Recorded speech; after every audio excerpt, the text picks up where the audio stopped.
in every great civilization,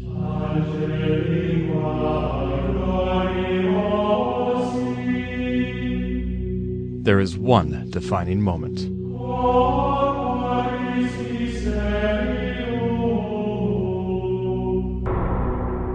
When planets align.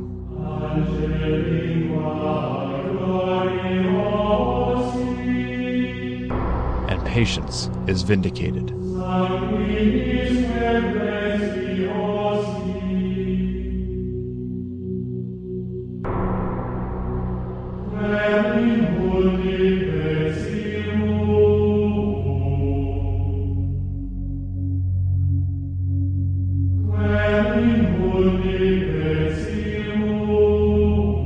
Ken Gagney, Mike McGinnis, Tony Diaz, Sean Fahey, Andy Malloy, and Eric Shepard. Reunite in an open Apple production.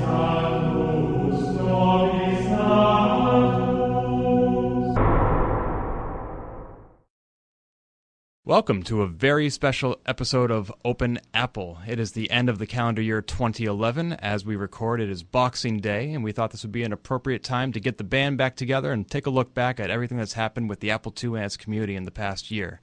Mike and I, prior to this recording, engaged in a bout of the ultimate martial art Ambo Jitsu to determine who would be the moderator for this episode, and I won, but only because I was cheating. So I'll be running the show. We're doing this in the tradition of Ryan Suinaga, who used to do an annual roundtable on A2 Unplugged. So I will be taking his place as moderator, and Mike will be taking his place as panelist. And also joining us today is famed and storied Apple II hardware developer and retailer, Tony Diaz from California. Hi, Tony. Hello. How are you today?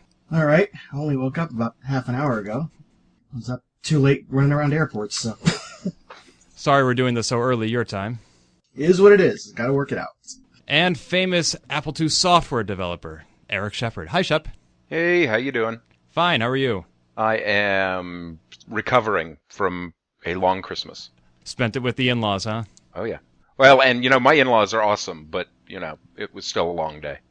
Yes, any quantity of family, regardless of the quality, can be exhausting. Yep. And all the way from Paola, Kansas, we have Sean Fahey. Hi, Sean. Hey, how you doing? Pretty good. How are you? Pretty awesome. Good to talk to you guys. Yeah, it's good to have you back on the show. Well, not that you've been on this show yet, but it's good to be talking to you on a show again. Yeah. And from not too far from me, Syracuse, New York, Andy Malloy. Hi, Andy. Hi there, Ken. How are you? Good. We did not give out as much eggnog to our guests as I thought, so I have a whole half a gallon to drink over the next week. Sweet. So I'm going to be suffering. Oh, I'll send you some recipes. Oh, good. You haven't lived until you've tried eggnog cheesecake. Oh. Ooh, and I'm not a cheesecake fan. Oh. You will be. Yeah. You can always send it to our fans on the show. And, of course, we have Mike McGinnis. Hi, Mike. Oh, that's me. Okay. Yeah, you do this show every now and then, remember? Yeah, sometimes I remember. And most of the time you leave it to me. That's right. So the way this is going to work is we have a series of broad and specific topics that I'll be introducing. Since we have no visual cues by which to determine who wants to speak next, I'll be calling on you by name in no particular order.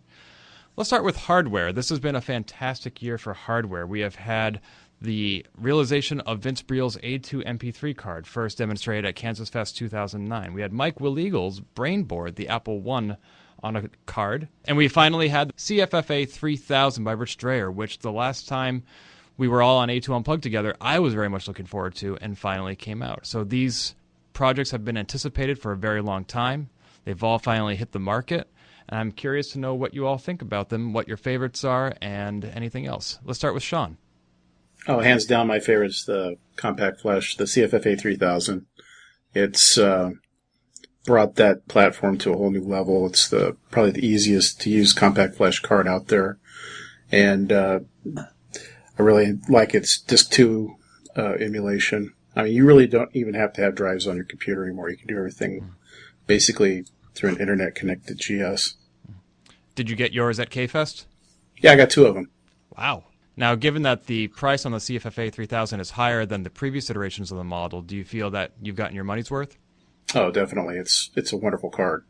I mean, everybody should have one. And did you have the previous iterations?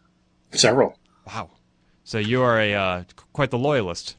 Yeah, his products are solid, well built, well designed. They work well, and whenever there's a glitch, he's always quick to fix it. That follow-up support is very important. What do you think, Tony?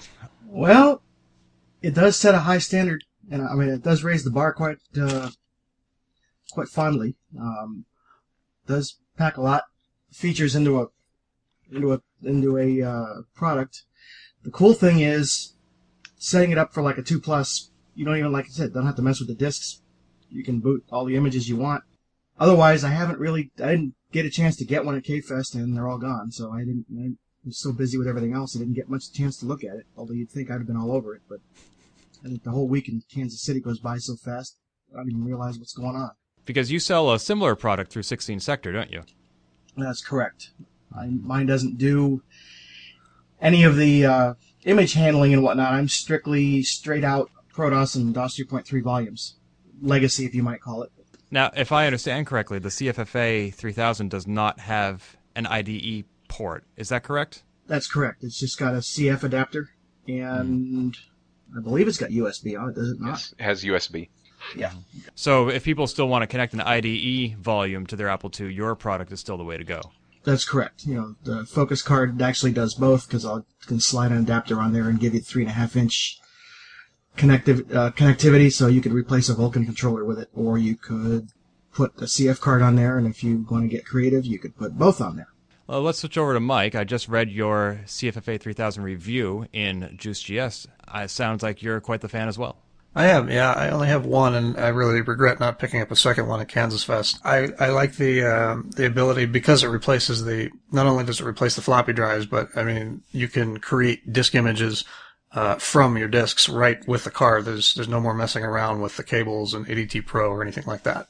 Not that there's anything wrong with ADT Pro. No, of course not. And I think as Rob Kenyon pointed out in our last podcast, ADT Pro is still very useful, especially if you have a computer and no boot disk or anything. You can create it that way. So it definitely still has a purpose. Yeah, I'll be using ADT Pro until I can get my hands on a CFFA. I didn't buy one at KFest, and now they're sold out until spring or summer of 2012. That's the one downside of this product. It's too darn popular. Yeah, I'm on the waiting list already for the next run.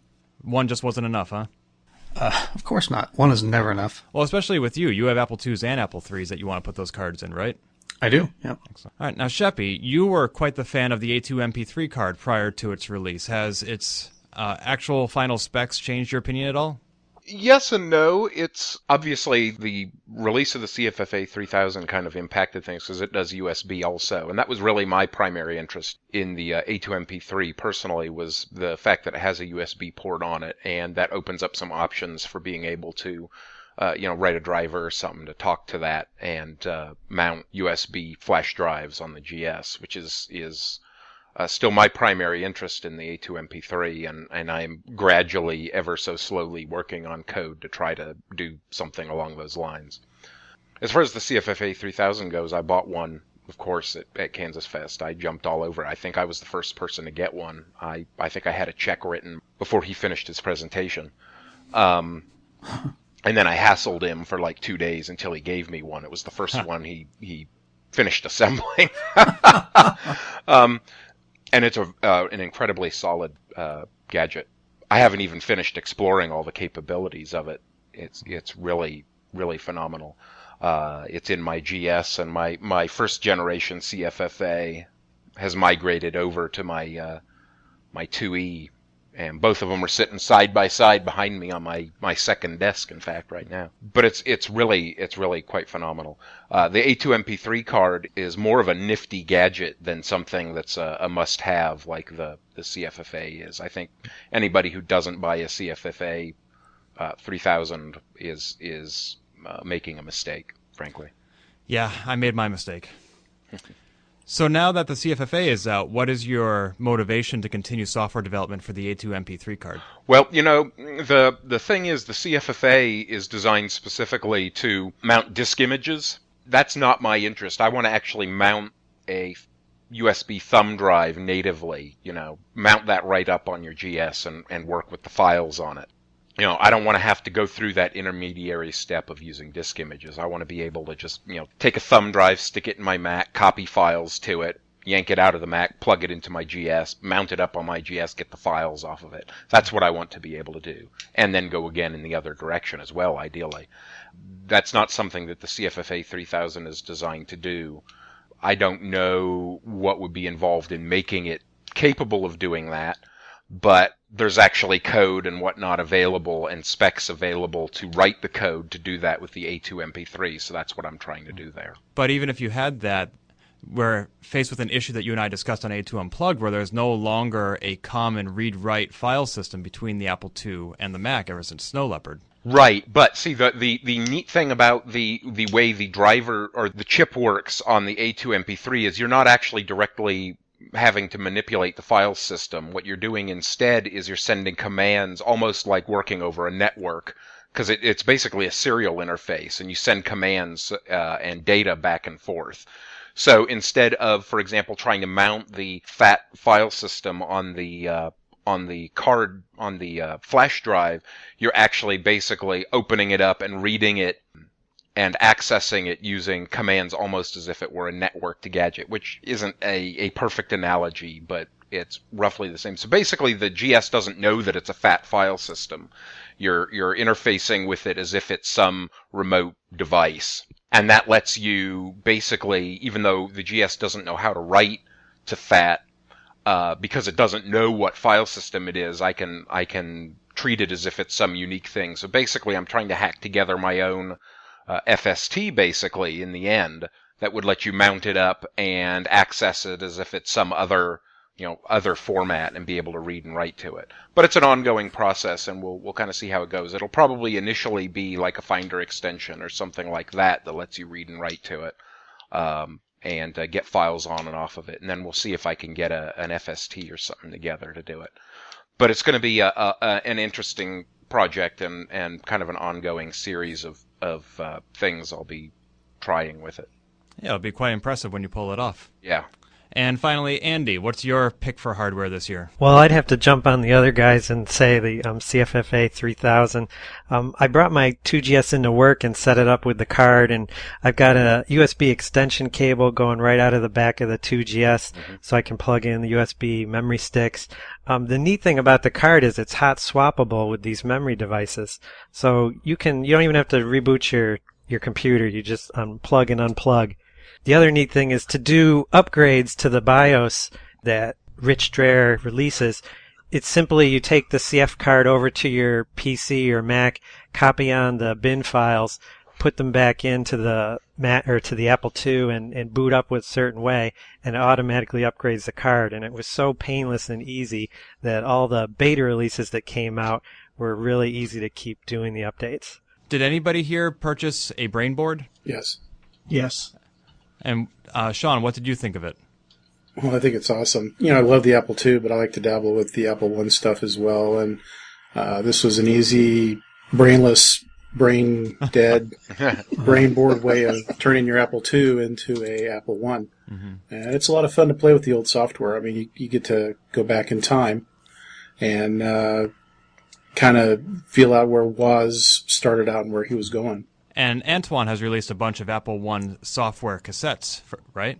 Yeah, that and some Apple II stuff, but it's been a lot of fun to explore. Yeah, sounds like there's a lot of neat ways to go even farther back in time nowadays.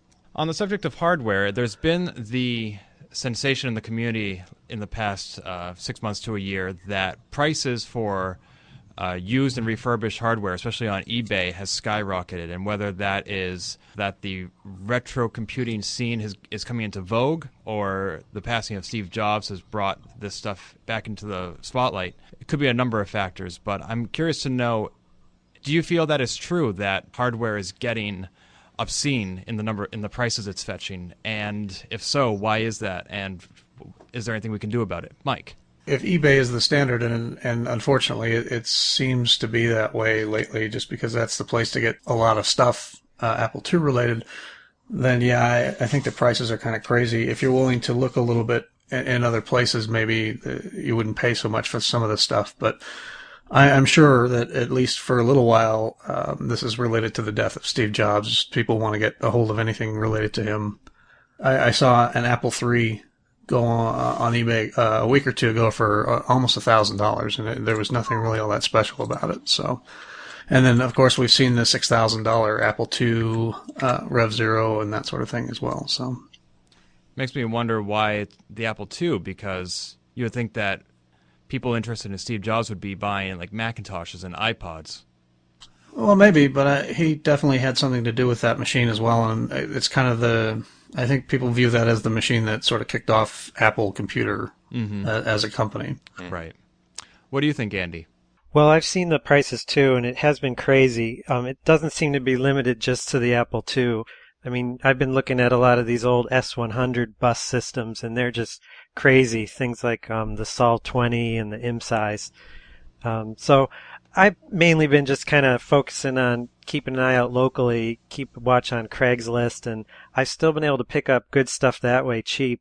Just this past year, I got a big Apple II haul, which included the computer was in the box, came with zip chip, lots of software, other things, and that was, around $100. You just can't compete against everybody in the world who's using eBay with their the deep pocketbooks out there. So what alternatives do you suggest to eBay? That seems to be the main market. Other auction type places. I think Salam was trying to do a kind of a forum where you could sell things on one of the retro sites, but it just doesn't have the reach, and you don't see as many items. So I don't see, other than keeping your eye open for one-offs on alternative places like Craigslist, it just seems like eBay is the place to me. What about you, Sheppy? Are you very active on eBay? Yeah, but for me, mostly as a seller, actually. So I think these prices are awesome. It's actually really, really interesting the way the prices on auction sites tend to fluctuate over time, depending just on the mood of buyers and all of that kind of thing. And I think right now part of what may be driving the prices up is that, at least in my experience, a lot of the collectors tend to be from outside the U.S., and I think that the relative value of the dollar compared to other currencies is affecting that, affecting how those prices are wandering right now. Because I think that because, like, for example, the yen, I think, is substantially stronger than the dollar right now. They're willing to spend more dollars to get stuff, if that makes sense. And what sort of stuff is it that you're selling on eBay? I've been selling a little of everything: software, hardware. I've had accessories. I mean, just all kinds of random stuff. I've got this big stash of just old stuff that just needs to be gotten rid of. It's actually stuff I picked up to auction off because I needed to raise funds for various projects and gadgets I needed to buy to get things done and whatnot. So they're funding the purchase of my CFFA and stuff like that. So this isn't you cleaning out your inventory in anticipation of abandoning the Apple II? Oh God, no. Hell no. No, this is all extra stuff. You're just flipping it. Yeah, this is just stuff I'm flipping. Things that I picked up specifically to turn around and get rid of. Because other people were dumping the stuff, and it was either dumpster or me use it to fund my habit. Okay, just wanted to clarify that, because this is how rumors start. Oh God, no. Great. What about you, Sean? It's a lot of what I call stupid money out there floating around. Mm-hmm. Maybe it's a sign of the economy getting better, that people are spending more money on retro gear, which is kind of a luxury item. Yeah. Gee, I consider it an essential. And Tony? Well, I'm not all that convinced that the passing of Steve Jobs has anything to do with the prices, because looking back on it, it tends to come into vogue and out of vogue for whatever reasons. The external currency versus the dollar is probably more of an indicator as well. But, then you've got the people complaining. It's always the buyers. There's a good percentage of buyers that'll say, oh, no, eBay, it takes whatever, and all this that you hear. And The sellers complain somewhat too, because by the time you sell something on eBay these days, it's almost 20% gone. When you figure eBay takes 13, PayPal takes 3, paying whatever else. But how much does a brick and mortar store cost, and where are you going to find Apple II hardware in a brick and mortar store that's going to, as a seller, where are you going to get that much money for it in a store? So therefore, your venue is worldwide. It's going to happen. The prices do go up and down. The other thing isn't necessarily that it's a currency-related thing. It's just that the Apple II wasn't as available abroad as it was here, except for in a few select places in the Far East, because there was a lot of clones, which exposed people to seeing it, and they go, oh, I want the real thing. So there was a bit of sales in Australia and the Far East, but overall, a lot of the stuff isn't over there like it was here. So if they really want it, now that eBay exists, 15 years into it, they can grab what they want. I visited Japan in 98 and 99, and I went to Akihabara, and there was a couple Apple II shops that were basically known quite a bit around the community. Find your way down into the basement behind an escalator, hidden and back in the way, and as you're coming down the escalator and you get a peering into the guy's store, you see a wall of platinum and beige, and the first thing I spotted was a couple of duo discs on the top, and I walked in there and I had the Mark Twain with me, and the guy was all over it. It's like, it came into my store. I brought it there specifically for that. But yeah, a lot of those, there's a lot of interest, of pockets of interest in places. Mm-hmm. Another one that I'm seeing is even Russia, for example. It's kind of weird. They had their own weird clones, but there's a few people trying to get stuff over there now. So. If I can add something real quick, I wasn't suggesting necessarily that the state of the financial markets and whatnot, the values of currencies was affecting the number of sales, but the prices that were getting paid. I think that, there hasn't been a significant change in the demand for Apple II stuff from the Far East and Europe, but that people are willing to pay more for it or pay more US dollars for it, which is not necessarily a change in how much they are paying in terms of their own native currency because of the relative value of the dollar to other currencies right now. And that's all I was suggesting. Yeah, I agree. I agree there. I didn't take it the other way either. It was okay because the demand hasn't really gone up. Right. Yeah, with the passing of Steve Jobs, that's what everybody would think. But I don't see it that way. I see it as it's got its ups and downs, and right now we're in about the average up. Yeah, it's almost a shame that we're so far beyond the days when you can just walk into a Goodwill store and buy the parts you need. Yep. Yeah. Oh. It's on the way back from Kansas City every year. I stop in Hutchinson, and one of the jokes is, and of course I give it away. Everybody will be running to the Hutchinson Goodwill right now, but I usually find at least one Apple II item in there, be it a box of software or something or other, and I make it a habit to buy it. But they don't know the difference. But it's still the original days of KFest when we all used to go to Software Etc. and mob the place asking for Apple II software. So. And the one year, I think the last year there was anything left, was all of that stuff on one column. One pillar in the store had one side of one pillar that had 3 little glass shelves on it, and there was Apple II stuff there. And the biggest statement we could probably make was everybody walked in and bought something, and bought the place out. Of course, the problem was, guess what? There wasn't going to be any more Apple II stuff in there, but at least we got it. Mm-hmm. Although you think we would have demonstrated the demand, and then they would ramp up the supply, and then the next time we went to the store, it'd just be nothing but Apple II. Yeah. I guess that's not how economics work.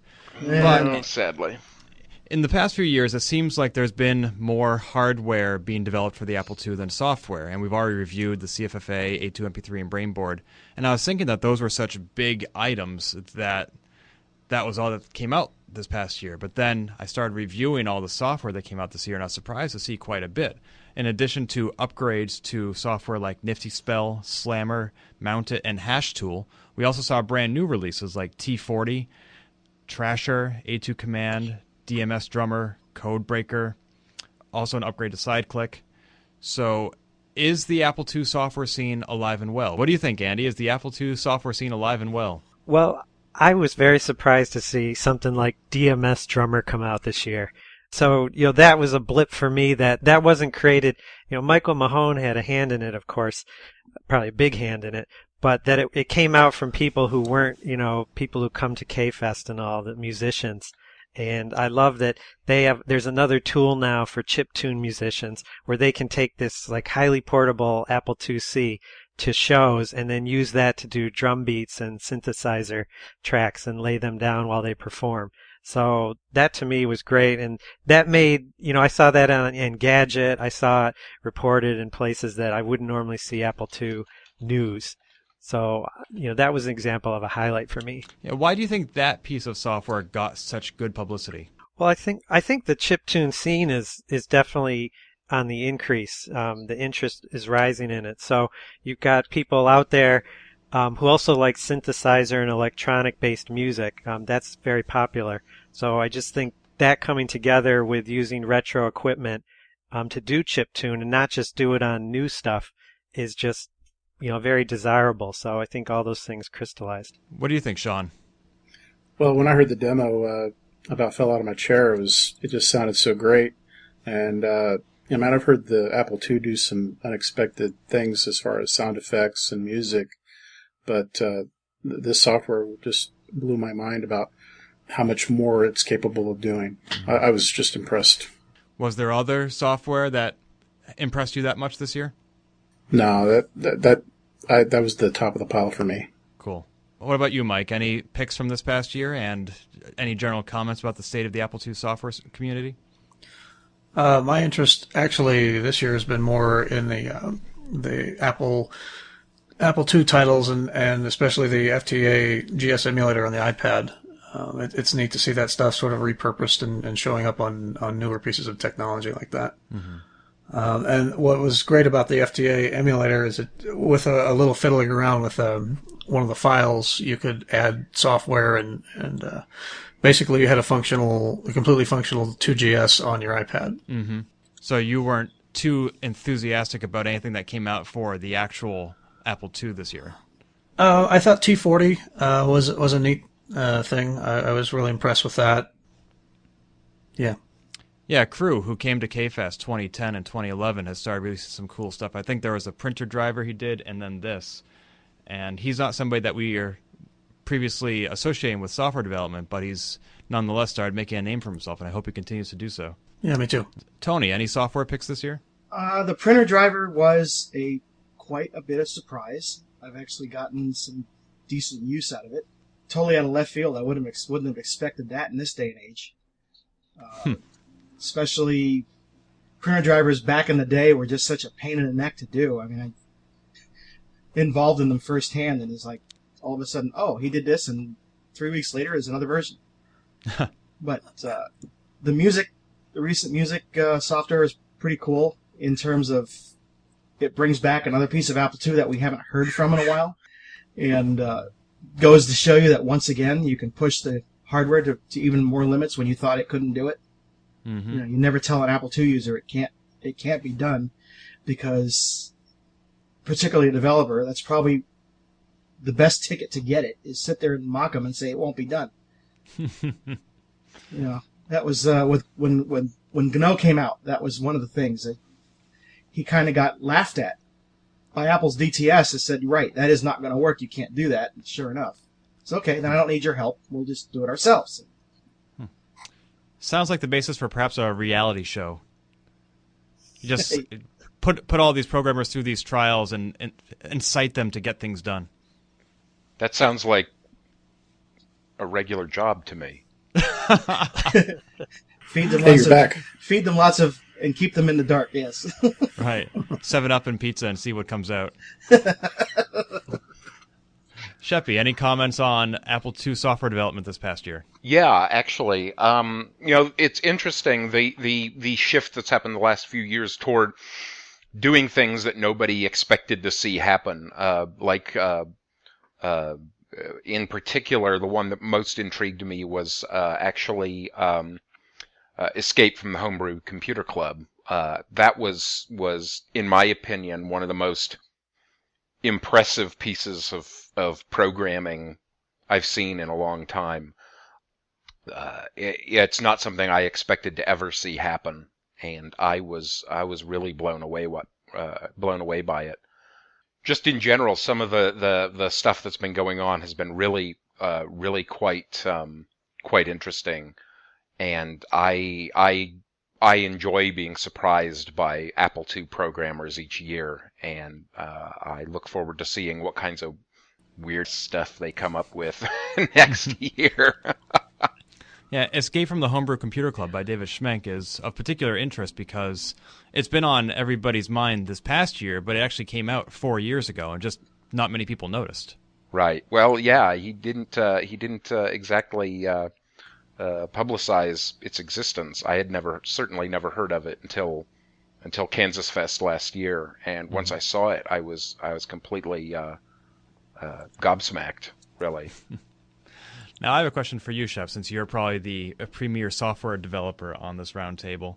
There have been a lot of releases of programs like New Input, Slammer, Supermon, SideClick, which are not aimed at the end user, they're aimed at developers.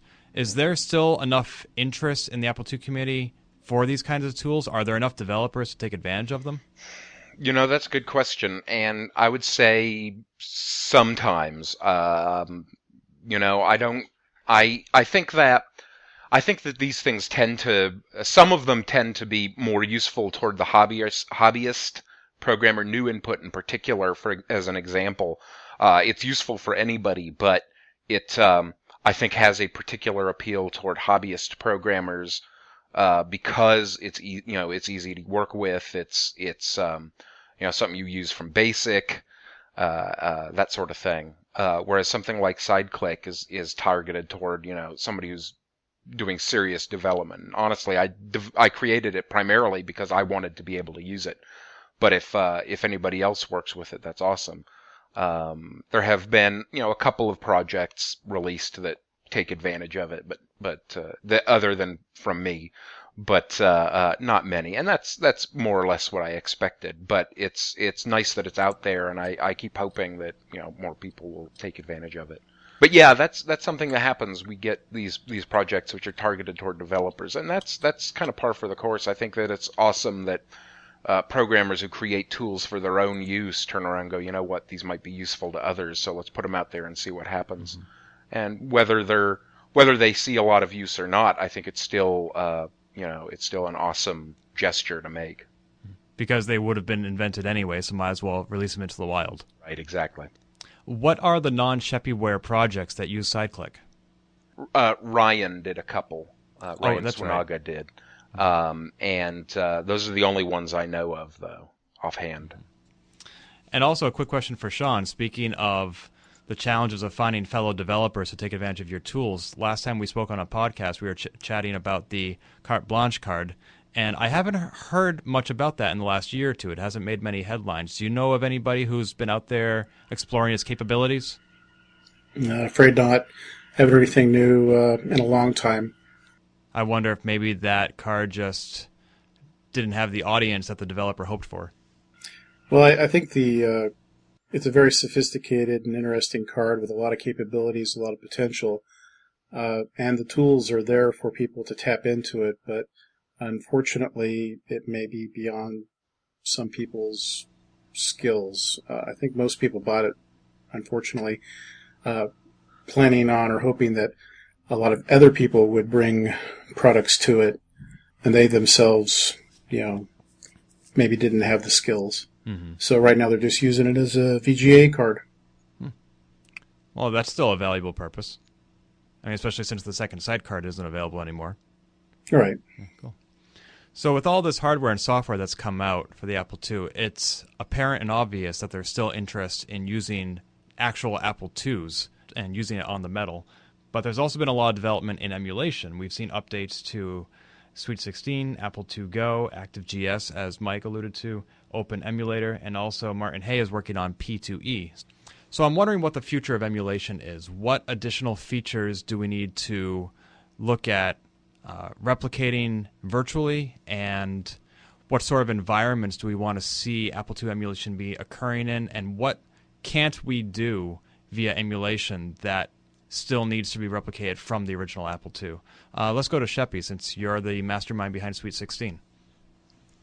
Whew, boy, that's a lot. The thing about the thing about emulation is that I think that for the most part we have gotten just about as far as we're going to with trying to emulate the real hardware. I think that the scant handful of things that don't get emulated right now are things that are so obscure as not to really be worth the effort to get done. For example, the one thing I think that you really can't do right now in most emulators, although there are one or two that can do it, is like 3200 color mode on the GS, which is this weird hack that,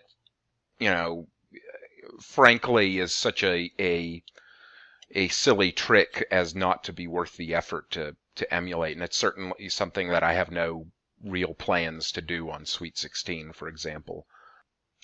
That said, I think the primary goal certainly for me, is improved platform integration with with the Mac, being able to access the local files, on your Mac from the GS environment and things like that.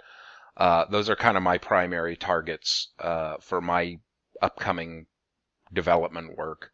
I want to get Sweet 16 running on the iPad. And that's part of the same process, actually, for me, as I start to work on converting Sweet 16 to run to be developed in Cocoa, Apple's, newer generation programming interface. And as I do that, it'll be easier for me to port it to the iPad, which I want to do. I think that also being able to run Apple II stuff on the web using something like P2E is something that will be incredibly useful going forward. I think that being able to, pop up a virtual Apple II online and do stuff would be incredibly handy. And something that I think is going to really be handy going forward is some of the new features being developed on the web. New web technologies are going to make doing online Apple II emulation easier with things like local storage and IndexedDB, being able to store, your own disk images locally, but use a remote emulator website to run them. New audio APIs that'll let you actually have emulated Apple II sound, things like that, in a web browser. I think that's going to make things really interesting, being able to run Apple II stuff in your browser. Especially as like all of the major browsers are making massive headway in making JavaScript faster, and you're getting to the point where you're able to do like real time, high speed stuff in JavaScript, and I think that's going to make doing emulation online kind of one of the next frontiers for the emulation space. Do you think it's practical to have an emulated Apple II on a mobile device, or is there just a wow factor that makes you want to pursue it? I think that there is certainly room for it. I think that for like running games, it would be great. Certainly, like on the iPad, if you throw an external keyboard on it, I could see that as being like a really viable portable Apple II, especially if you had one of those, those iPad cases that have an integrated keyboard in them. You just unfold it and boom, you've got your little, Apple II netbook basically there. There are some potential issues with trying to do emulation on an iPad or mobile device, a phone or whatever. But I think it's an interesting challenge, and I certainly think there are certain types of application where it's certainly a viable environment for emulation. Because the Apple II already has such limited screen real estate, I imagine trying to squeeze that into the small dimension of an iPod Touch, for example, would just extremely limit its usefulness. I don't know that that's necessarily the case. Certainly the pixel density of the current generation iPhone and iPod Touch make it feasible to do it. I agree that, like, an 80-column text screen would be awfully small and hard to read on like an iPhone, but it would be perfectly viable for games, I think. Certainly, we see lots of games running on the iPod Touch and the iPhone. I mean, I believe it's essentially the most popular gaming platform out there right now for portable games. And so it's proven to be workable for a gaming environment. So I could totally see playing classic Apple II games in an emulator that way. For other things, one thing that's worth keeping in mind is you can plug your iPhone or your iPad into a TV set and use your TV as a screen. And one thing that I'm looking at is the possibility of using your iPad as your keyboard and a trackpad while the GS is projected onto your TV set, onto your HD TV. So you've got your HD TV showing your GS screen and you're using your iPad as keyboard and mouse, basically. I think that would be really cool. And that's something I would like to try to do. And do you think an app like that would get past the App Store regulations? Oh, absolutely not. No way. Absolutely not. But I think that just being able to do it makes the challenge of doing it, the adventure of doing it, makes it worth giving it a shot. Now, I will say, given that the FTA got their emulator through, although they had to go through some hoops to do it, I think that kind of cracks the door open a little bit toward the possibility of making some headway there. So we'll see. It may wind up being the kind of thing where, it's in a perpetual state of beta test and, if 100 lucky people get to sign up and use it, we'll see. But it's something that I want to work toward just because I certainly want to have it for my own use. And that is usually the incentive behind any project I work on, is that it's something I want. Great, thank you. Mm-hmm. Mike, I often consider you Juice GS's resident hardware expert as far as writing reviews for the magazine, but... Oh, I'm sorry. No offense to Tony, but you previously mentioned a lot of enthusiasm for the emulation scene. That's not what I would expect from somebody who really likes the hardware. So what's your take on emulation for the Apple II? I'm actually not a huge emulator user, just because the times when I would want to use an Apple II tend to be when I have the machines around me. I find that emulators, like there's that Candy Apple emulator for the Android, they tend to be sort of, as they are now, tend to be awkward and sort of difficult to use really effectively. But I do definitely use Sweet 16 on my MacBook. And I've got the Apple Win, and a couple of others for the Windows machines.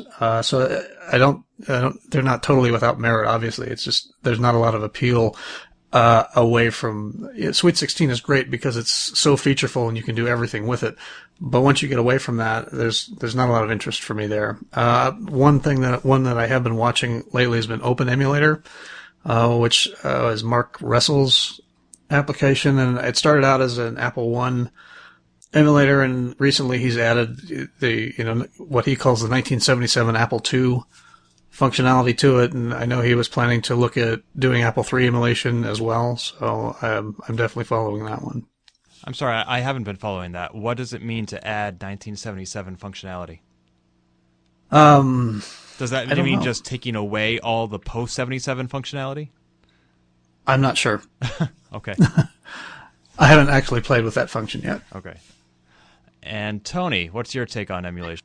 As far as emulators, platforms they're running on, even browsers becoming more apt to being able to allow the emulator to actually run and do more features.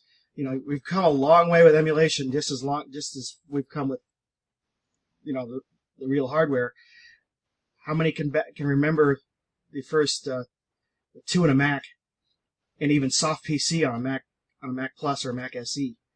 Particularly 2 in a Mac, you could watch the screen load up a square at a time going across, because it was running at 1/4 to 1/2 megahertz, and that was even generous.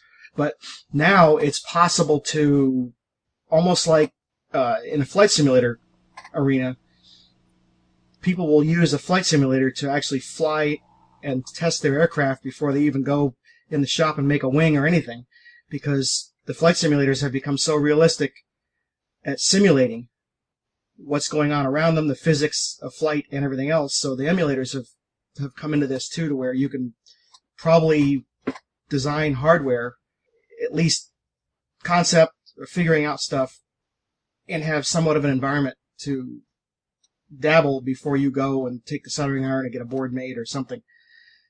Yeah, maybe I'm dreaming, I don't know, but I see that platform expansion. Interestingly enough, I don't think we've even really tapped that yet, but I think I see platform expansion happening in an emulator. You know, I'll take a dig back in the other direction. There's quite the piece of irony here in that it's easier for me to move files that I've downloaded from the internet to floppies using real hardware than it is for me to use an emulator on any platform. Unless I go back and run something on Mac OS 7.1 or something like that. Why is that? You know, is the demand not there? Although we've only recently had HFS pulled out from under us as far as total usability, so you know, it takes a while to react to it, I guess. Hopefully we'll be there. Until then, at least in the sense of Usenet and CSA2 or IRC way back in the 1980s or 1990s. In jest, I can say it must suck to be you. I have Ethernet, nobody else does. So, but no, I know and actually what I do with the Ethernet, you can do with other hardware available on eBay. So it's not really that bad. But Sweet 16 always goes through its growth spurts, and it actually is a day-to-day used item as far as Apple II workflow. It does make things a lot easier. Working on the Apple II versus working on the other stuff kind of makes you go, wow, how did we live with this small screen? That's one thing I'm hoping that happens, although apparently I guess the toolbox and whatnot can sort of handle it. We don't know. I guess we're going to find out. Yeah, I mean, no matter how good your emulator, and even if you have an FC5025 adapter, you're right. If you want to work with actual floppy disks, which you may need to ship out to a client, you're going to have to use the original Apple II. Yeah, you have to push them over there somehow. Unless the original client, I mean, the actual client is the rare type that actually has an MFM ability, which is a SuperDrive card in this day and age. They can't read what you give them anyway, so yep, it's right. It's got to go through Platinum hardware. All right, let's move over to Andy and let him opine about emulation for a moment. Well, you had asked about what features maybe do we still want to see in emulators, and I couldn't think of any until I looked at Open Emulator's list of features, and I thought two of them stood out to me. One was that you could add devices to the emulator on the fly. You didn't need to shut down the emulator or power off the Apple II, so that sounded pretty neat to me. Plug in printer cards, storage device maybe. And the second thing was that it looks like they really put a lot of effort into emulating all the video modes of the original Apple IIs, like all the crazy screens that weren't too clear and scan lines and all of that. So I like that. And the last one was that he emulates printers in the feel of kind of the printer paper, which I know is done by, I don't know, maybe remind me, there's the other Mac-based Virtual 2, which is fantastic. You even get the sounds of the dot matrix printer printing your document out. So that was a couple that said, well, maybe if we can't get actual features that emulate the hardware closer, we're getting nice interface features that make it better or more desirable. I'll add something on the hardware bit on dropping in, plugging in a printer card and whatnot. The problem with that back then and now, and maybe I'm going to run the sales of motherboards up now because people are going to try it, but you could plug in hardware on the real thing. Usually a control reset is all it takes for it to go, oh, it's there now. You have to go straight in that slot and straight out, and everything's got to contact at one time. It will work pretty much. Now, an emulator is going to be set up to obviously take care of that and do that, but it works. Most people can't do it, or they'll the static zap or something other. But one day in high school, when kids were being kids and everybody was up to shenanigans and whatever, somebody got mad at the lab teacher and opened up one of the 2+s and took the disk controller out while the power was on and went in and out of every slot really fast. He goes, "I'll fix her. I'll ruin this." Oh, I don't, that stupid things people do, right? The computer still worked at the end of that 5-minute escapade of back and forth because he did one thing right every single time, up and down really fast. But yeah, I mean, I've done it in controlled environment for reasons that I've needed to pull something out without losing memory. So no, but don't everybody out go out and do it and try it now, just because there's not enough motherboards left, especially if they're ROM 3s. You can't get them. Yeah. Don't try this at home. Mm-hmm. Yeah. And last but not least, Sean. Well, I look at emulation as sort of the gateway drug to the real thing.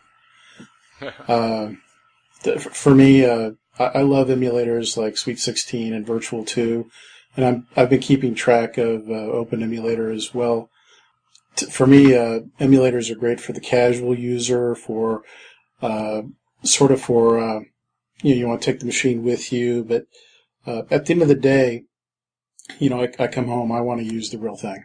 I mean, the smell, the touch, the tactile feedback of typing on the real keyboard, sliding that disk into the drive, dealing with the quirks of the hardware is kind of the challenge for me.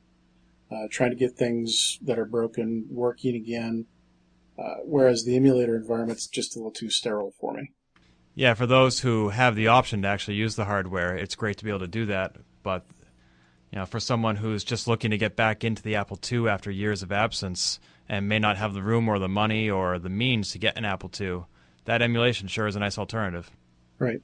Mm-hmm. That's what happened to me. Applewin, after an extended time away from the Apple II community, I discovered Applewin, and then next thing I know, I have a garage, an office, and 2 storage buildings full of Apple II equipment. And we do our best to help you with that every summer. Yes, thank you. I appreciate that. And thank you. We appreciate it as well. And speaking of that occasion, this has also been a good year for the community and its events. In addition to Andy and I going to the Vintage Computer Festival back in May, where we also saw Ivan Drucker and Jim O'Reilly, and I got to meet some JuiceGS subscribers for the first time. There was, of course, KansasFest. We had Bob Bishop as our keynote speaker. We had an attendance that required us to occupy 2 floors of a student hall on the Rockhurst campus. And we also announced that we'll be having John Romero at KansasFest 2011. So let's talk about how awesome KansasFest is, what we love about it, and what's coming next, and what we hope to see. Andy. Well, I could announce some unofficial news is that we have a great selection of potential and tentative sessions already, far more than we've had in the past. So I think that's fantastic news. We got people looking at projects they want to do.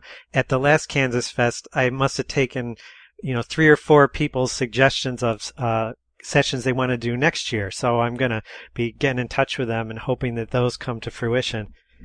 I also must say that I enjoyed the second year's return of Bite the Bag, which is one of our off hours crazy events there, and it was fun trying to do that. I admit that I did another face plant this year as well as last year, so I will never come in the top slots, but it's fun watching people do those fun games. Yeah, we have Jeff Weiss to thank for that. He put it on the schedule and he runs it every year.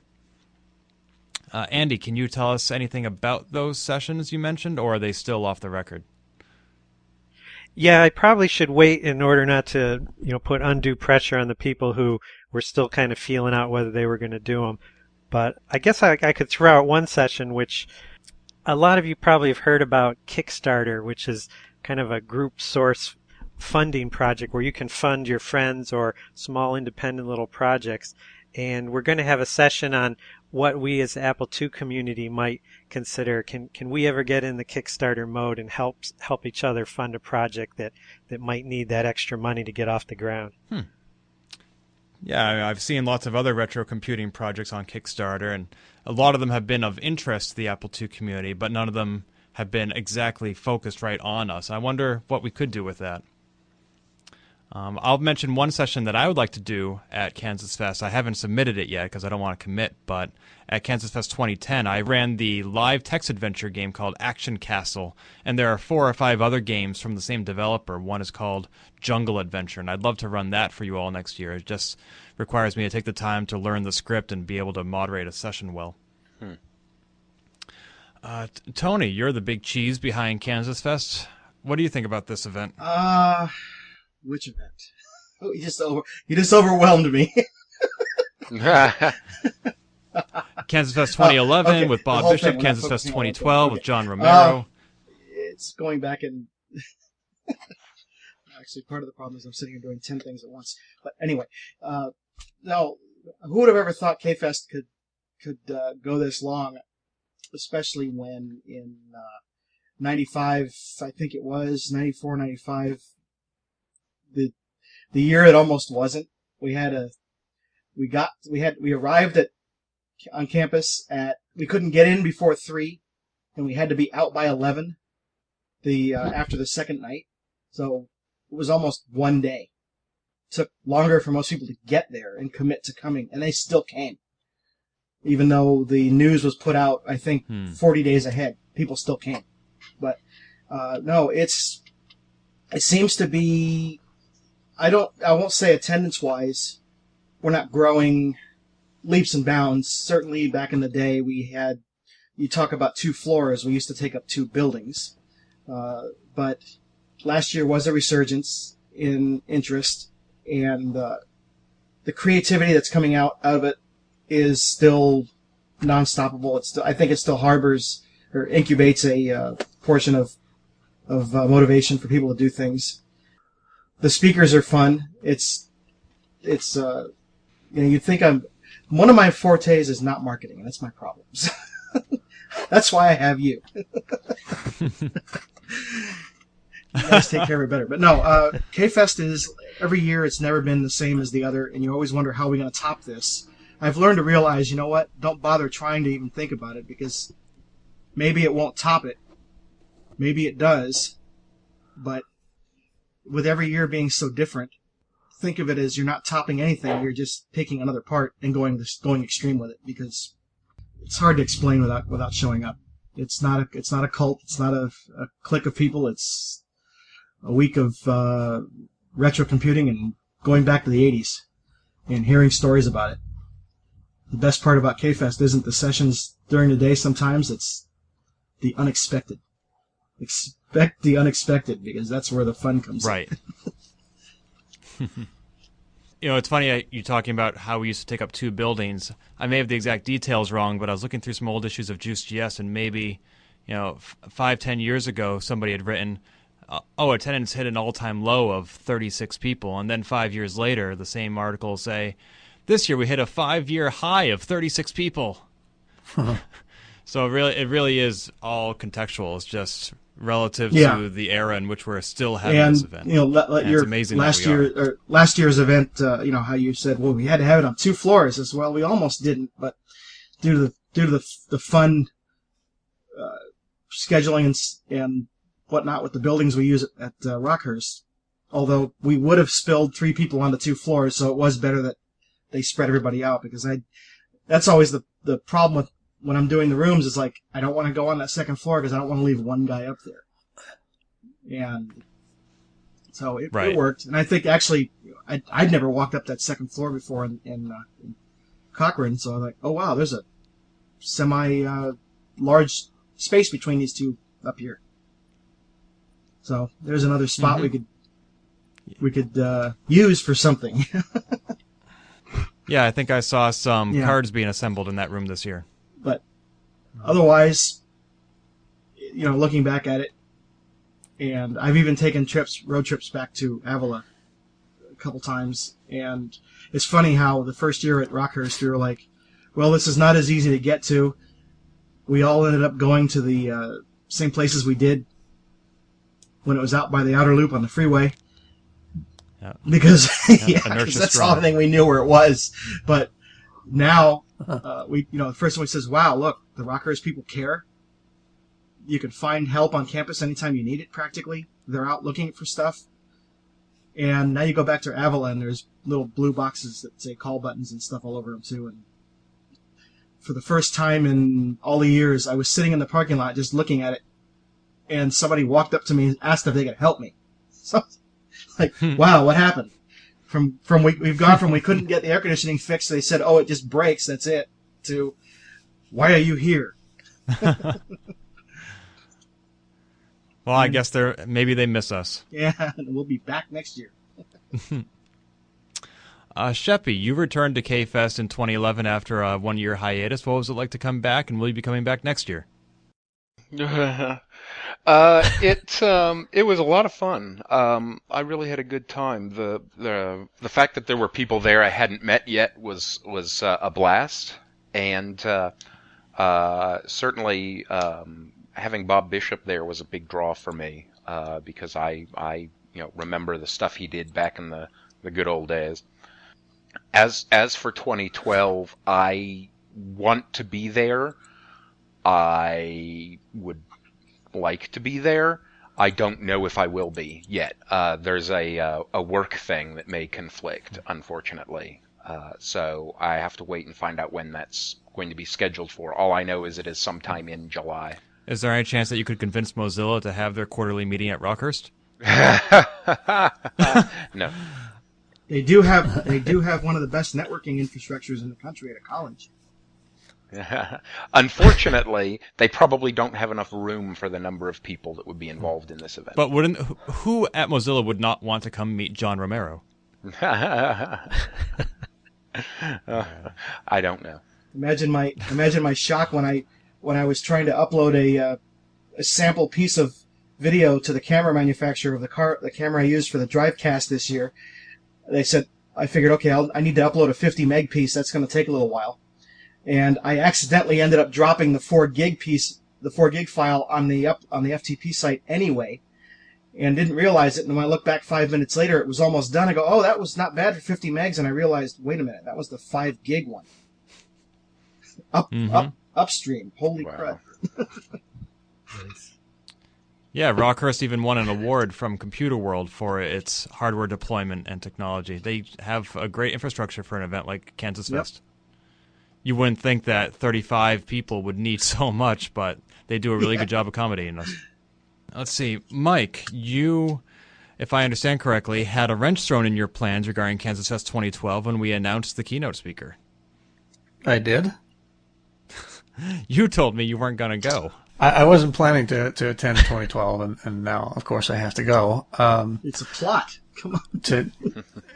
Exactly, yes. No, in all seriousness, though, KansasFest is one of the things that I look forward to for most of the year. I mean, it's still 6.5 months out, and I'm already, thinking, when are they going to put up the registration, and when can I start planning and this and that. Tony had mentioned kind of the planned sessions are great and all that, but it's the unexpected stuff that I look forward to. The CFFA 3000 presentation, which just sort of happened in the common area there, turned out to be a real highlight for me this past year. And I look forward to KansasFest because it's great for me to go, and I just have I have a week of nothing but doing Apple II stuff that I've wanted to do the past year and hadn't had time to for whatever reason. And it's nice to have other people there that I can hunt down and ask questions. I roomed with Sheppy this past year, and so it's easy to say, hey, why is Sweet 16 doing this? Or I can go down to Tony's room and say, hey, can you pull this chip out of this board for me?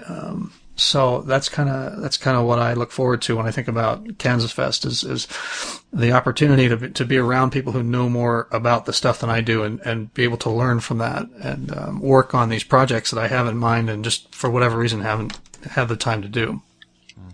Yeah, no matter what your specialty is in the Apple II, there's somebody at KansasFest who probably knows more or knows different things. And between all of us who come all the way to Kansas City every summer, I think we know probably everything. There's no better place to learn more and get your problem solved. Exactly.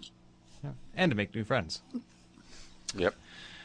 And Sean, you are a mainstay of KansasFest, bringing your garage to the event every year. How do you feel it went this past year, and will it be back in 2012? It was great. James Littlejohn is a huge help for me. He brought the bus up and loaded it up.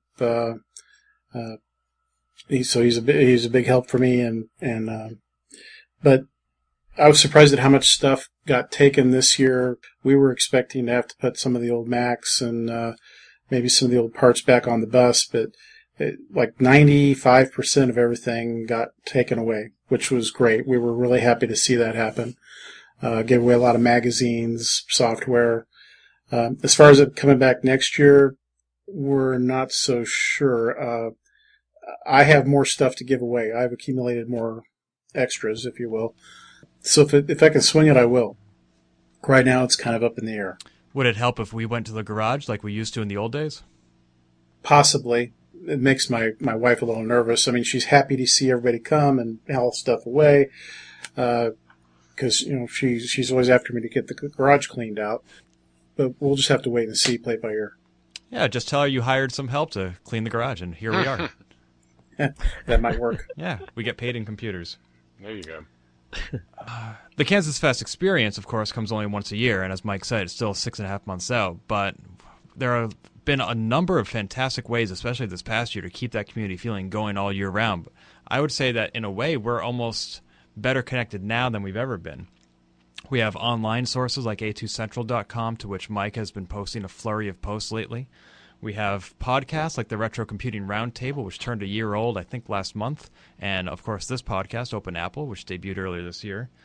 We have David Grealish, also of RCR, who released his Historically Brewed book through Kickstarter.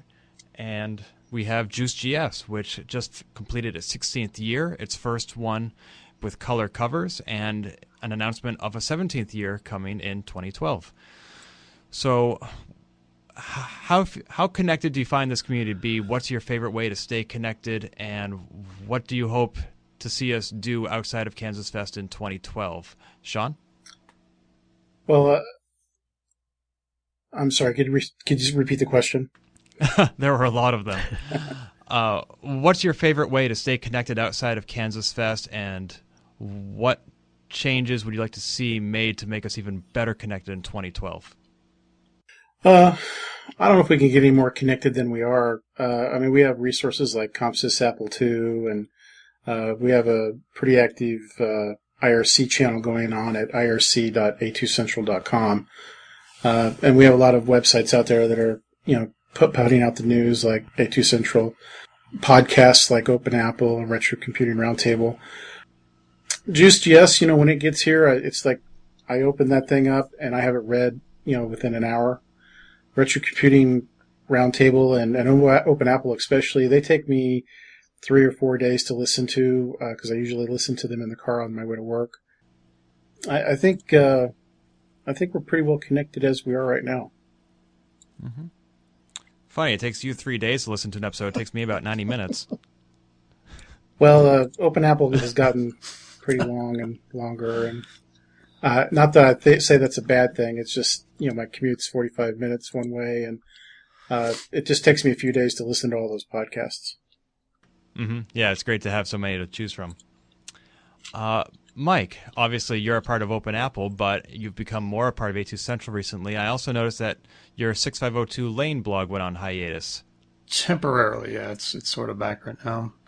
I don't know that this is really the place to get into that. Okay, well, we can talk about just the connectedness of the community and what your involvement might be in the next year, or what you're hoping to do in the next year. Well, I agree with Sean. I think we're pretty well connected anytime we want it. There's Apple II goodness out there to be had. So I'm actually kind of happy with the way things are. And let's talk to Andy about this. I guess this past year, most of my connectedness has been through working on JuiceGS, and I just enjoy that there's still new writers out there who are doing articles about different projects, whether they're reviewing or they're working on their own software. So I like to see that end of it. I haven't been as much involved with like posting news on A2 Central this past year, or the ComSys group, but KFest and Juice definitely keep me involved.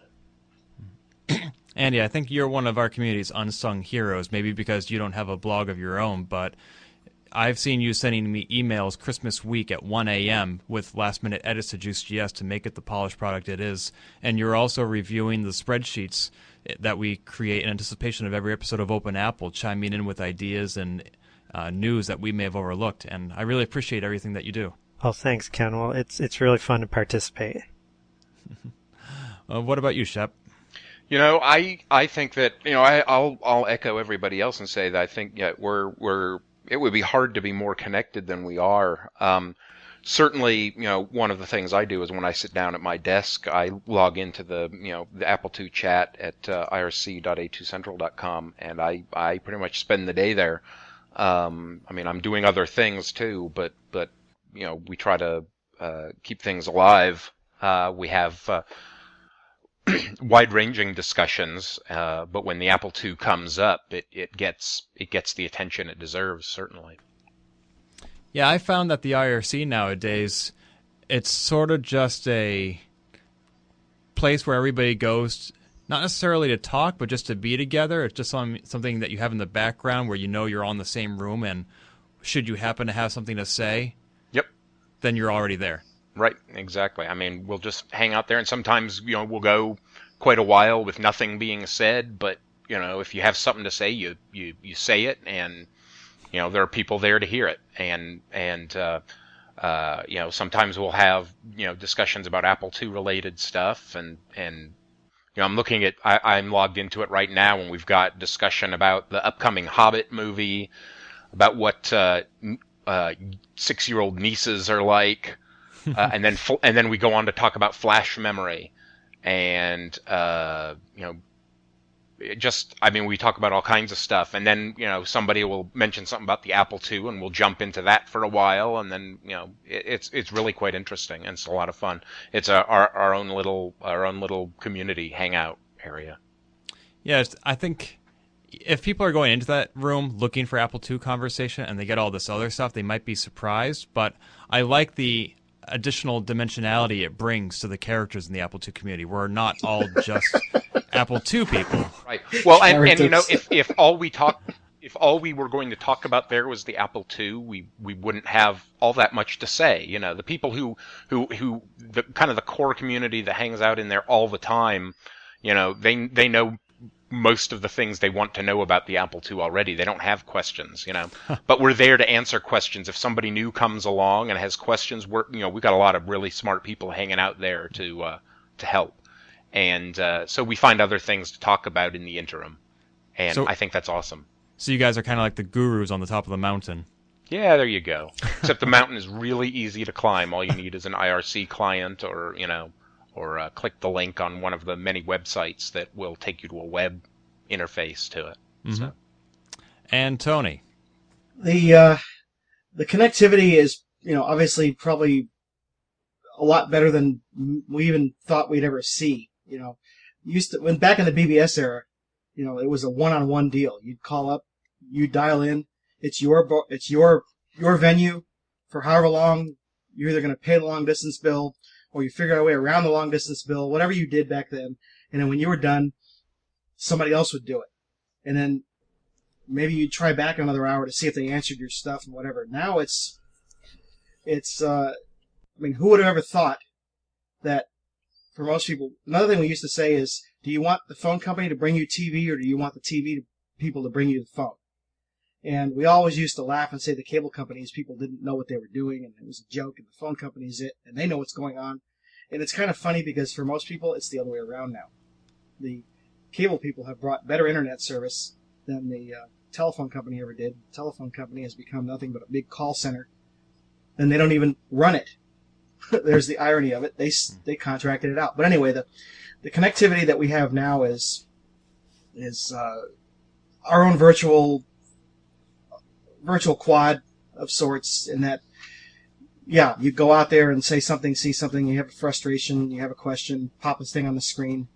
It is a little frustrating in that you'll see people come in and either get snitty or something about it. You're talking about politics or whatever the heck. Screw this. And where's the Apple II? And then they'll message me and say, all you people do is talk about this. And I go, well, did you open your mouth and say something? No, you left. So say something. You'll see it. But no, we can't sit there and talk about that forever. Even the Disney Channel doesn't have Disney on it 24/7. But it does have, it's got the targeted audience taken care of. No. Got a question? Bring it up. You'll get a well-informed answer. And I do have to say it's kind of cool knowing that you all are out there and having contact with my friends anytime I need. And that's something I never would have, again, back in the day of imagining when this used to cost 35 cents a minute. Now it's $60 a month, but it's always there. So, Mm-hmm. And I think it also helps foster even more ideas because someone will come away from that going, oh, wait, really? We can do this? Yeah, this isn't exactly a difficult community in which to participate. We're pretty open about that. Several of you mentioned outlets that I had overlooked when I started this line of inquiry, such as CSA2 and IRC. There are a couple of others that weren't mentioned. There's Bill Martin's Call Apple website, which covers a lot of stuff, but also the Apple II. There's our Facebook group, the Apple II Enthusiasts, which receives a surprising amount of activity. And also, earlier this year, on the flip side of the coin, we saw the last issue of 300 Baud magazine. It only lasted 3 issues, but they were 3 really cool issues, and I'm sorry to see it go. 100 baud an issue. Pretty much, yeah. We had some other losses this year. Of course, there was Ryan Suinaga. And we've already spoken about him at length, both on Open Apple and, more importantly, at KansasFest. I think we've all shared our memories of him and how much it hurts to be without him. More recently, we also lost Steve Jobs. Now, I was actually pretty upset when he died. For me, it was unexpected. I know a lot of people saw it coming, but I didn't. And when I read his sister's eulogy, it hit me again how challenging that can be to lose an Apple co-founder.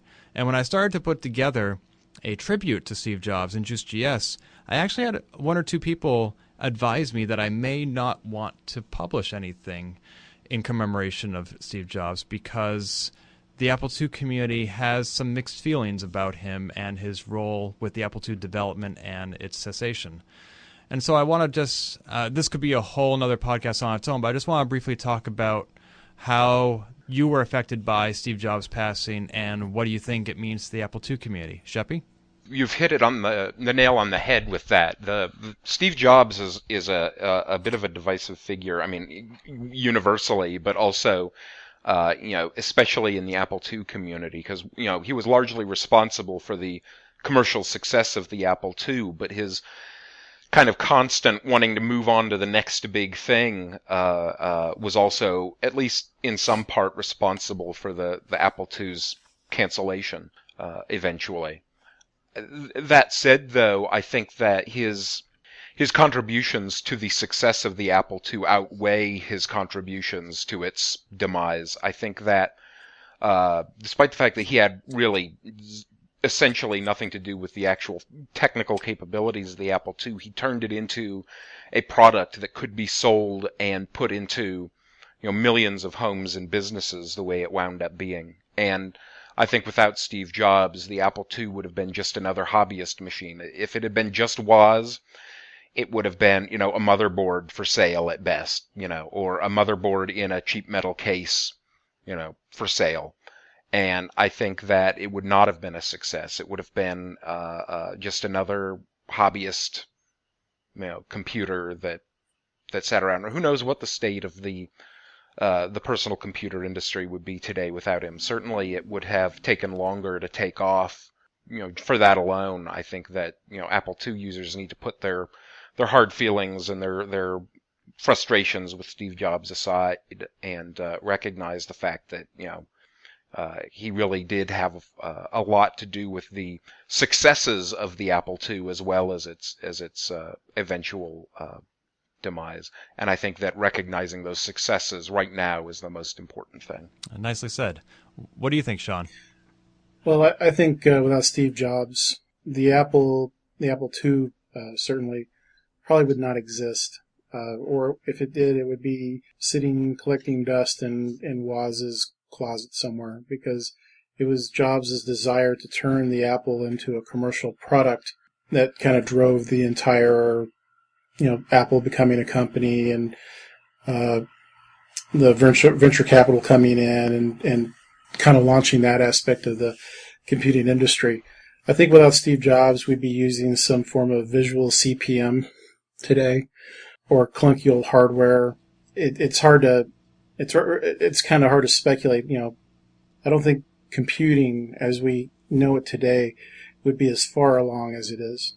I just don't think it would be as advanced. Mm-hmm. Yeah, I mean, he had a huge impact on a far larger community than the Apple II, and it's impossible to know what the absence of one man in computing's history would have had on us. Well, I know there are a lot of other pioneers and inventors, and I don't mean to detract from them at all, but I think Steve Jobs was the whip that kind of drove the industry, and that made a lot of these other companies innovate and push the technology along. Mm-hmm. Yeah, well, that's very true. I mean, he needed his engineers just like they needed him. Mm-hmm. What do you think, Tony? Looking back at it, similar to the McDonald's Corporation, the McDonald's brothers had their idea in San Bernardino, California. They figured out how to make food fast, purportedly good at the time. And then Ray Kroc comes along and says, I can sell this. I'd have to say that's probably where Steve Jobs fit in with the Apple grand scheme of things. Like has already been mentioned, the Apple II probably would have sat, oh, cool, look what I did. I mean, we all heard Woz talk. He said, I'm going to build a computer. And his dad looked at him and said, yeah, right. And, well, he did. Because back in the day, as he said, they were as big as a house. But now he can fit one on his desk because he designed it. And kind of like I just likened with myself, I'm not really that much of a marketer. Steve Jobs comes along and says, we can sell this. Here, make more. Do this to it. And there it went. And yes, Steve's example is probably biggest frustration factor from the consumer end of things is move on to the next big thing. Not we're done with that, move on to the next big thing. But a lot of people tend to get defensive about Steve Jobs and the Apple II, but look back at it. He was basically gone from Apple through most of the Apple II's reign. It wasn't like he was there saying, nope, kill it, kill it, kill it, kill it. In fact, it was gone before he even came back. But you got to figure 77, 78 to 92, I don't think there'll be another piece of consumer electronics that'll last that long in its original form, ever.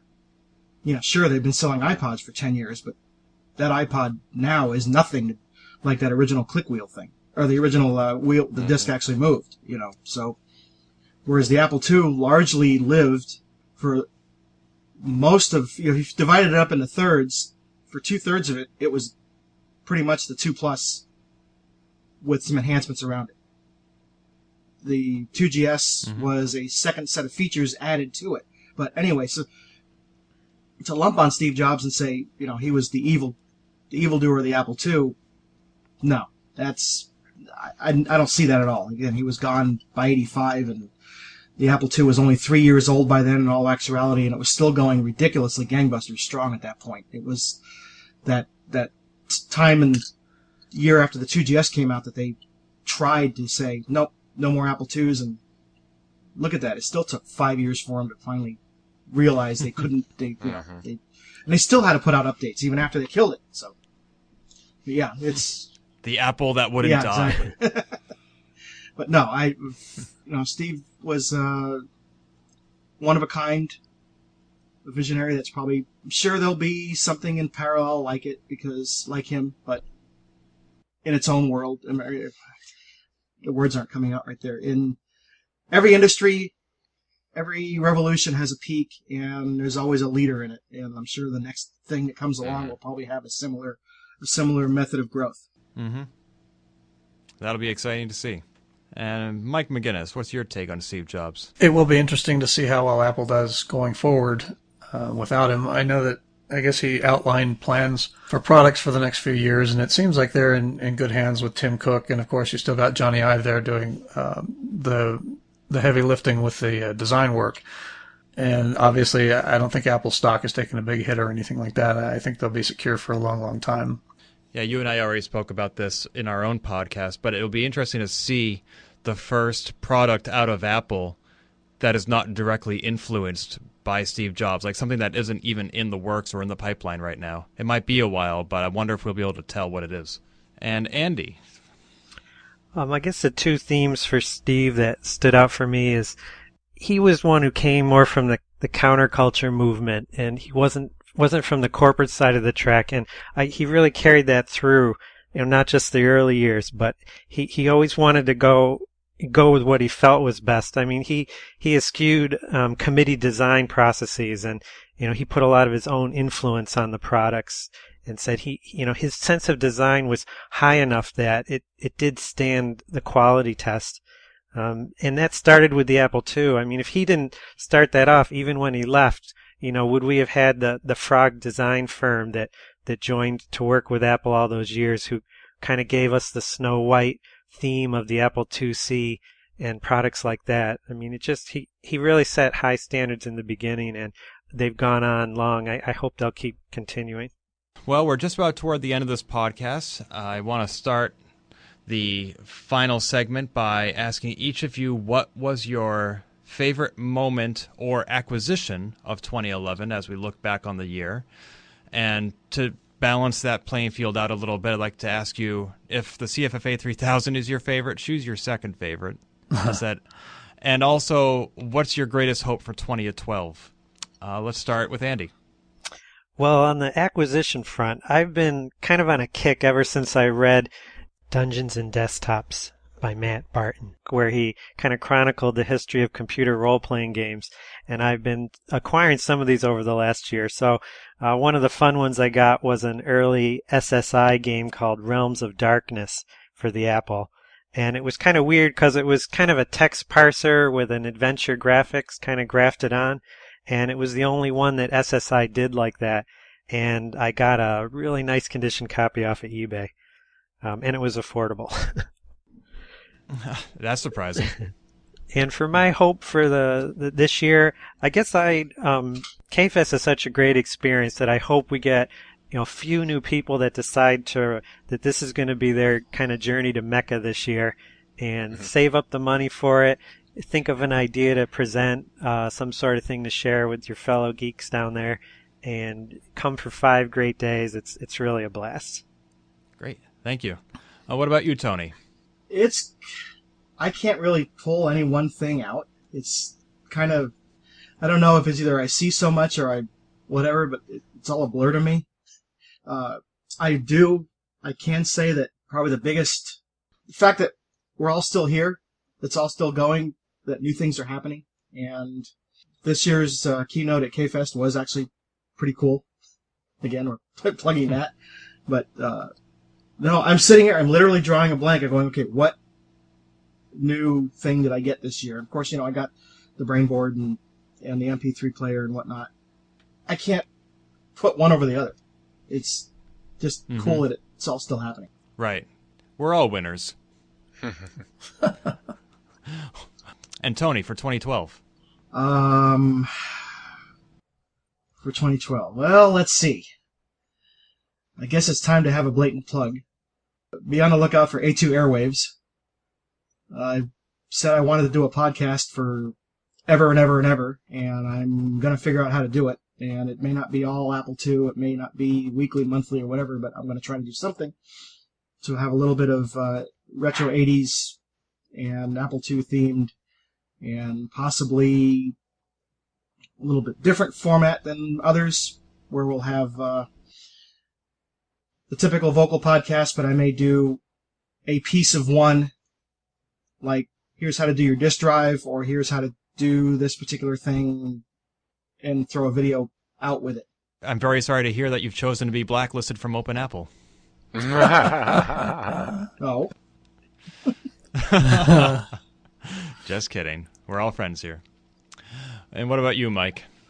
Well, I really enjoyed, like Tony mentioned, I really enjoyed the Bob Bishop keynote this year, especially after being able to interview him for Juice GS. It was neat to hear more about the stuff that we talked about and meet the guy in person. As far as acquisitions, I've really been having a lot of fun hunting down Apple III stuff because it's a lot harder to find than a lot of the Apple II hardware, and it seems that I have less competition for that. Looking in the right place. Yeah. Come to California. It's been, yeah, no kidding. No, it's been fun to kind of, because a lot of the hardware and software especially was produced after Apple had already killed the Apple III line, so it was never produced in big numbers. So that's been interesting to learn about that. And I guess for 2012, this isn't anything specific, I guess. I had a really great time taking the road trip back to Massachusetts with you, Ken, and seeing other Apple II users outside of KansasFest and hanging on. So I guess maybe I'm looking forward to having that sort of experience again. Not necessarily a road trip or anything, but I don't know. Well, you might need to find a different co-pilot for your next trip. Well, of course, because we can't stand each other anymore. Especially after Milwaukee. Come on, road trips are fun. Anyway. What happens in Milwaukee stays in Milwaukee. Exactly. You said you'd never mention that. It's just between you, me, and the internet. Sean, 2011, 2012? Well, I went through a pretty strong Apple II and II Plus phase this past year, and I was very happy to acquire a couple of original Apple IIs and some Bell & Howells that are really super nice shape, practically pristine, and I've been just playing with those constantly. Been having a lot of fun. As far as 2012 goes, I'm looking forward to spending some more quality time here at home with my family. I'd like to make an announcement if it's okay with Mike and Sheppy. Sure. Of course. Mike McGinnis has graciously accepted a new role at A2 Central. He's going to be taking on the role of lead editor now, and he's responsible for the flurry of the recent updates to the site. I haven't really been able to commit a lot of time to the site lately, so he's stepped up to the plate and he's now doing a lot of the work. So he's now the lead editor of A2 Central. Oh, congratulations, Congratulations. Mike. Hooray for me. That's awesome. Seriously, though, thanks, guys, for considering me for that position and asking me to do that. It's actually a real honor to kind of step up and help out however I can. I've been a big fan of A2 Central for a long time now, and so it's neat to be a part of that on a different level. Yeah, and congratulations to Sean on tapping this talent. Well, he was the only one we could find. Exactly. He was the Everyone only else one willing to said take no. the job. Yeah. Really scraping the bottom of the barrel there. Pretty much. No, really, thanks, Mike. Appreciate it. Thank you. Yeah. And Sheppy. Yeah, 2011 was an interesting year. The Apple II world went unexpected places, and I'm sure 2012 will see more of the same. From my perspective, my most exciting events of 2011 would definitely be the CFFA 3000 and the A2 MP3 card, with which do this epic battle in my brain for which is the more awesome. And as far as 2012 goes, I approach 2012 with a lot of curiosity. I really don't know what to expect anymore. Anything that I proposed or suggested or guessed at would probably be wrong, because this community has started to surprise me in fascinating ways. So I'm not even going to venture a guess at this point. I just think that it's going to be fun to watch. Oh, but proving you wrong is fun. But I don't want to be proven wrong. I get that enough at home. All right, fair enough. I want to chime in with mine. In 2011, my favorite moments were, like Mike, traveling across the country, both to Denver with Andy and from Denver with Mike. We made a lot of Apple II-related stops along the way, and it's just amazing how they're everywhere, and you don't even have to go out of your way to bump into somebody that you know. My favorite acquisitions were actually kind of minor, but they were very personal. I really liked all the microzines that I picked up either through eBay or at KansasFest. People were literally just leaving them on my doorstep because they knew I loved them. And also, I received a Christmas gift, which is featured on the back cover of the latest issue of Juice GS, which really touched me. There will be a blog post on the Juice GS website about that in the coming week. And for 2012, I'm working on several preservation projects. I don't know what put me on this kick, but I've really been interested in preserving everything the Apple II community is doing. I think that comes partly from Jason Scott, but actually also from Ryan. Just everything that happened the past year really drove home to me that this stuff isn't going to be around forever. So I'm not necessarily re-releasing new products that haven't been seen in ages, but just taking the steps to make sure that they're available in a variety of formats and outlets. And I have 2 announcements that are ready to go, but I'm working on a third one so that I can make all 3 simultaneously. That should be the coming 2 or 3 weeks, I hope. Tease. Yes. I'm good at that. And finally, I want to give everybody the opportunity to make a blatant plug. If you already have, you're welcome to do another one. Your favorite thing about the Apple II community, a product or service or person or site that you think everybody should know about, be it yours or somebody else's. Let's start with Tony. Well, another thing that, along with the podcast, that will probably end up happening is I will probably be using, probably trying to do a little more blogging on Apple II related stuff as well. The blog might be in parallel with the podcast, and that will be at resetvector.com, along with another, again, I guess for a lot of us are on the archival kick. I kind of have been on it for a while because I've amassed so much stuff, but stepping back to the last topic real quick, I think, anyway, the best acquisition all year I have to probably say is probably finding stuff that I got, wow, that's where that is. If anybody wants to come to California for a week, I do. A week or 2, 10 days is probably good because it'll take you a day to realize you're here and another day to realize you don't want to go. But got couches, can sleep, and you can sort and touch Apple II stuff all day long. Because what I basically do is pick something up and find out where there's more of it and go put it over there and bring something else over here. And I've got a couple garages worth of cubic content that need to get sorted out and figured out. And my next acquisition is I would like to find a large format scanner because I want to, take the archive.org approach to things. Even if it's not distributable or whatever, I want to get it on electronic and on discs and in other places besides here. That's upcoming for me. I have one of those. I should just drive it out there for you for a week or 2. Well, there's that. Yep. I'm only over the mountain. Well, pretty much. If by large format you mean the 11 by 17 size. At least, yeah. I also want to try to find, even if I can just get access to a drum scanner at some point to scan a bunch of e-sheet stuff. That I can't help you with. That's going to have to be a niche thing, or I'm going to have to find someplace because I've got a lot of schematics and whatnot that need to get off this paper that's going to get more yellow. Yeah. If anybody needs anything delivered within the Apple II community this year, I think you should just give it to Peter Neubauer, and it'll eventually get there. He seems to be everywhere. That's true. Peter and Ivan were here the day before on Friday, and it was kind of funny because neither one of them knew that the other was here, and I kind of put 2 and 2 together, and I says, well, obviously I knew Peter was here, and Ivan says, I'm in your neck of the woods, so I said, well, how about Friday? Or Friday or Saturday. Ivan says Friday. Peter said, gave me 2 days, and I said, well, let's do it this day. And nobody wanted to go for pizza. They all wanted to see what was here. Yeah, Ivan emailed me to say that there should be a reality show where they just follow you around the house as you pull stuff out. I told him there already is such a show. It's called Hoarders. Hoarders, yeah. Poor Tony. He's gotten to the point where that's not funny for him anymore. It's still funny for the rest of us, though. That's all right, then. Majority rule. We mean well. What about you, Sheppy? What's your blatant plug?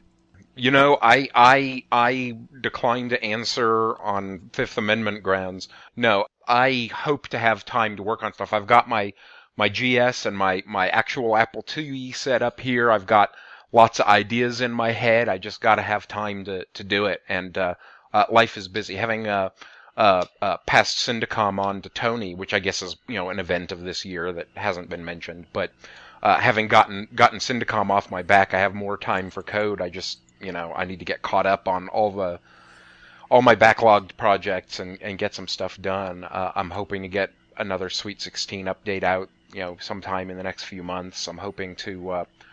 I've got a couple of actual new project ideas that I'm hoping to make time for, and of course I'm working on those projects for the A2 MP3 card for the USB device access. So we'll see where I get and when I get there, but it's going to be a fun year of working on projects. Yeah, whatever it is you're working on, whatever it is that you finish, I'm sure it'll be a fun and productive year. Well, if not for everybody else, then at least for you. Yeah, there you go. That's cool. That's the way I see it. Cool. What about you, Sean? Well, I really don't have anything to plug, but I would like to take a moment to thank everybody in the Apple II community. This year I've benefited from a lot of folks helping me out, sending me some equipment, some technical information that's really helped me out. And I just want to wish everyone a prosperous and wonderful retro computing new year. Well, thank you, sir. And the same to you. And Mike? Obviously I've become a much bigger fan of A2 Central recently. Yeah. The scanning is ongoing at apple2scans.net. Randy Brent just dumped a bunch more stuff on me. Every time I get one thing scanned, there's 5 more that seem to pop up, so we'll just keep working on that. And I look forward to seeing everyone at KansasFest 2012. Cool. And we look forward to seeing you. Yay. And Andy? I'd like to plug the Vintage Computer Festival East version 8.0, which is coming up in May in New Jersey. So if you're at all on the East Coast, there's been quite a few of us Apple II community folks there. So it's like a nice pre-K-Fest kind of gathering. Is Snooky going to be there? Is who? Snooky. I do not know Snooky. That's probably a good thing. Oh, my. I would like to plug 2 outlets. One is a2history.org, Steve Wyrick's site, which got remodeled to WordPress in the year 2010. My favorite aspect about it now is not only that it's still the repository it's always been, but now there's a blog component. There's more dynamic content to it. I just wish that he would post more often because I love the stuff that he puts up there, but it seems like every now and then there's some historical artifact that reveals itself, like the recent sale of Apple's founding contract for about $1.35 million. And I would have loved to have heard Dr. Steve's take on that, but I don't think that got a mention on his site. But the stuff he does talk about, it's great. You should check it out. And the other thing I want to mention is the Retro Computing Roundtable that David Grealish founded last year, and which now regularly features him, Carrington Vanson, formerly 1 Megahertz. I say formerly because how often do those episodes come out? And Earl Evans of RetroBits, which also hasn't been out lately. I would love to see all 3 of them come to KansasFest 2012, and they've been talking about it. I know we didn't have Carrington in the group photo at 2011 because he was too busy recording an episode of RCR. I'd like to have all 3 of them recording an episode on site. So that's my hope for 2012. In the meantime, I am so pleased and proud to be a member of this community, and I really appreciate all of you dedicating your Boxing Day to recording this episode of Open Apple. It's been great talking with you. Well, thanks for the opportunity. Yeah, thank you. Yeah, thanks, Ken. Yep. Thanks for doing it again this year. It's been fun. Yeah, it's been too long. Too long. And too loud. I'll never live that down. I think this is always a good experience doing this year-end roundup and look ahead. I enjoy it every year. As do I. Until next time. Apple II forever.